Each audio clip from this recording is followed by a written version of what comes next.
MD Hafizul ইসলাম লিখেছেন, কোরবানি কার উপর ওয়াজিব, কত টাকা থাকলে কোরবানি দিতে হবে? ভাই হাফিজুল ইসলাম, কোরবানি এটি হানাফি মাযহাব অনুযায়ী ওয়াজিব। অন্যান্য উলামা ইকরাম অনেকে এটাকে সুন্নাতে মুআক্কাদা বলেন, ওয়াজিবের কাছাকাছি বলেন।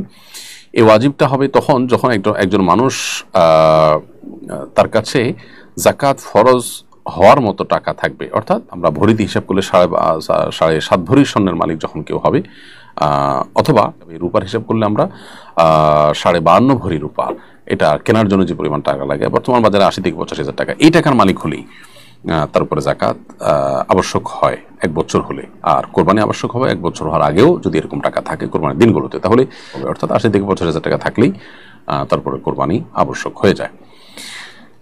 এরপরে প্রশ্ন হলো মোহাম্মদ শান্ত আপনি লিখেছেন, একজন আলেম বলেছেন ছোট্ট বিপদ নিয়ে নাকি বড় বিপদ কেটে যায়, এটা কতটুকু সত্য?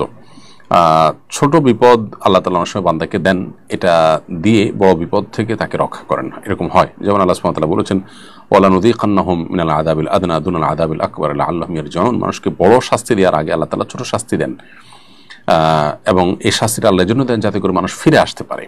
তো এরকমটি ঘটে, যিনি বলেছেন তিনি সত্য বলেছেন। অনেক সময় ছোট বিপদ দিয়ে আল্লাহ সুবহানাহু ওয়া তাআলা বড় বিপদ থেকে মানুষকে রক্ষা করেন বা উদ্ধার করেন। এরপরে প্রশ্ন করেছেন নাসরিন আক্তার, আপনি লিখেছেন, সরি আপনার প্রশ্নের উত্তর আমরা দিয়েছি। জেরিন ভুঁইয়া আপনি লিখেছেন,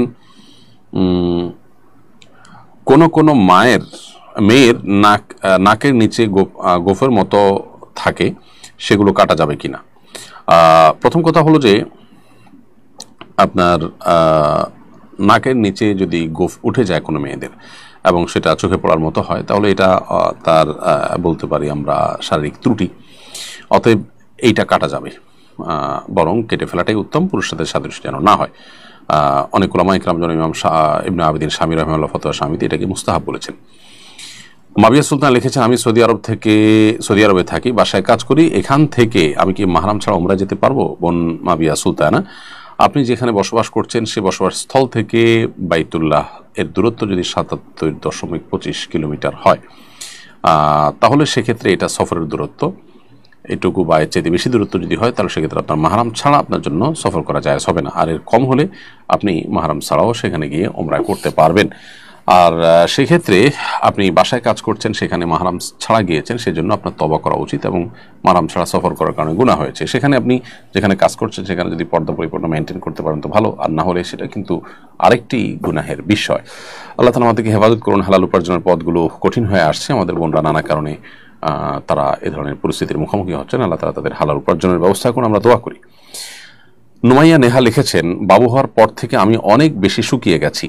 আমার নানি দাদিরা বলছেন এটার জন্য নাকি ডাহুক পাখির মাংস খেতে হবে এবং এই পাখি জবাই করে মাথায় রক্ত দিতে হবে, এটা করা জায়েজ হবে কিনা?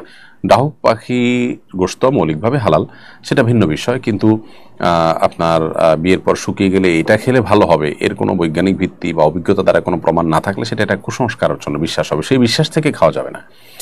আর যদি এটা অভিজ্ঞতা দ্বারা প্রমাণিত যে বিয়ে হওয়ার পর, বাচ্চা কাচ্চা হওয়ার পর মানুষ ফিজিক্যালি অসুস্থ হয়ে পড়ে এবং তার ফলে রাহুক পাখির গোশত খেলে শক্তি হয়, এরকম যদি অভিজ্ঞতা দ্বারা প্রমাণ হয় বা এর বৈজ্ঞানিক কোনো ভিত্তি থাকে তাহলে তো এটা ভিন্ন বিষয়, খাওয়া যাবে। বাট রক্ত মাথায় দেওয়া এটা কোন অবস্থাতে জায়েজ নয়, এটি গুনাহের কথা, কারণ রক্ত না পাক, অতএব এটি মাথায় দিলে গুনাহ হবে, এবং এটি কুসংস্কারের জন্য বিশ্বাস, সেটা একেবারে সুস্পষ্ট।